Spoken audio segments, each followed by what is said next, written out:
भगवान बुद्ध की 4 प्रेरक कहानियाँ। गौतम बुद्धा की कहानियाँ। प्रेरक कहानी 1, बुद्ध और चक्षुपाल।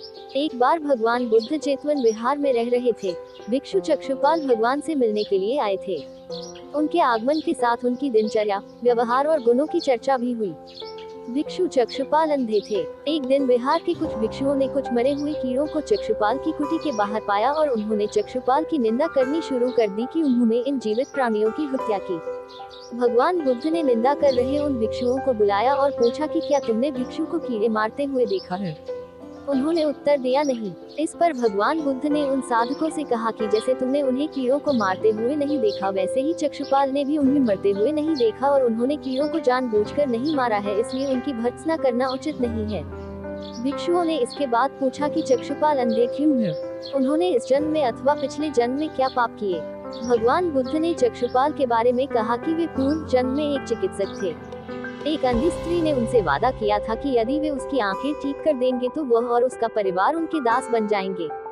स्त्री की आंखें ठीक हो गईं, पर उसने दासी बनने के भय से यह मानने से इनकार कर दिया। चिकित्सक को तो पता था कि उस स्त्री की आंखें ठीक हो गई हैं। वह झूठ बोल रही है। उसे सबक सिखाने के लिए या बदला लेने के लिए चक्षुपाल ने दूसरी दवा दी। उस दवा से महिला फिर अंधी हो गई। वह कितना ही रोई पीटी, लेकिन चक्षुपाल जरा भी नहीं पसीजा। इस पाप के फलस्वरूप अगले जन्म में चिकित्सक को अंधा बनना पड़ा। प्रेरक कहानी 2, परिश्रम और धैर्य। एक बार भगवान बुद्ध अपने अनुयायियों के साथ किसी गांव में उपदेश देने जा रहे थे। उस गांव से पूर्वी मार्ग में उन लोगों को जगह जगह बहुत सारे गड्ढे खुदे हुए मिले। बुद्ध के एक शिष्य ने उन गड्ढों को देखकर जिज्ञासा प्रकट की, आखिर इस तरह गड्ढे का खुदे होने का तात्पर्य क्या है? बुद्ध बोले, पानी की तलाश में किसी व्यक्ति ने इतने गड्ढे खोदे हैं। यदि वह धैर्यपूर्वक एक ही स्थान पर गड्ढे खोदता तो उसे पानी अवश्य मिल जाता, पर वह थोड़ी देर गड्ढा खोदता और पानी न मिलने पर दूसरा गड्ढा खोदना शुरू कर देता। व्यक्ति को परिश्रम करने के साथ धैर्य भी रखना चाहिए। प्रेरक कहानी 3, अमृत की खेती। एक बार भगवान बुद्ध भिक्षा के लिए एक किसान के यहाँ पहुँचे। तथागत को भिक्षा के लिए आया देखकर किसान उपेक्षा से बोला, श्रमण में हल जोतता हूँ और तब खाता हूँ। तुम्हें भी हल जोतना और बीज बोना चाहिए और तब खाना खाना चाहिए। बुद्ध ने कहा, महाराज, मैं भी खेती ही करता हूँ। इस पर किसान को जिज्ञासा हुई और वह बोला, मैं न तो तुम्हारे पास हल देखता हूँ, न बैल और न ही खेती का स्थल। तब आप कैसे कहते हैं कि आप भी खेती ही करते हो? आप कृपया अपनी खेती के संबंध में समझाएं। बुद्ध ने कहा, महाराज, मेरे पास श्रद्धा का बीज, तपस्या रूपी वर्षा और प्रजा रूपी जोत और हल है। पाप भीरुता का दंड है, विचार रूपी रस्सी है, स्मृति और जागरूकता रूपी हल की फाल और पेनी है। मैं वचन और कर्म में संयत रहता हूँ। मैं अपनी इस खेती को बेकार घास से मुक्त रखता हूँ और आनंद की फसल काट लेने तक प्रयत्नशील रहने वाला हूँ। अप्रमाद मेरा बैल है जो बाधाएं देखकर भी पीछे मुंह नहीं मोड़ता है। वह मुझे सीधा शांति धाम तक ले जाता है। इस प्रकार मैं अमृत की खेती करता हूँ। प्रेरक कहानी 4, दान की महिमा।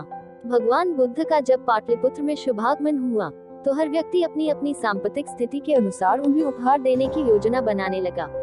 राजा बिंबिसार ने भी कीमती हीरे, मोती और रत्न उन्हें पेश किए।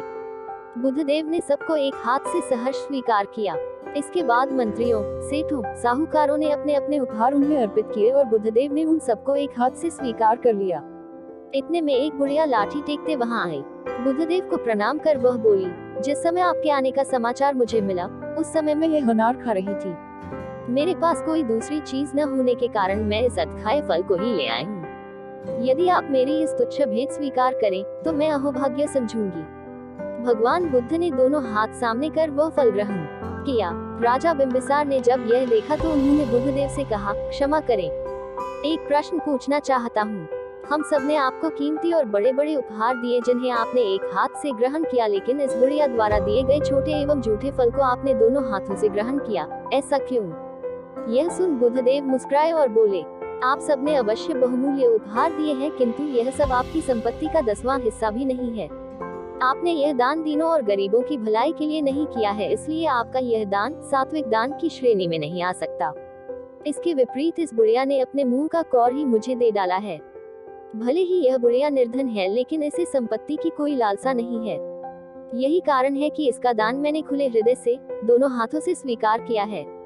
वीडियो में लास्ट तक बने रहने के लिए आपका धन्यवाद। ऐसे ही कहानी सुनने के लिए हमारे चैनल को सब्सक्राइब करें और वीडियो को अपने दोस्तों के साथ शेयर करें। धन्यवाद।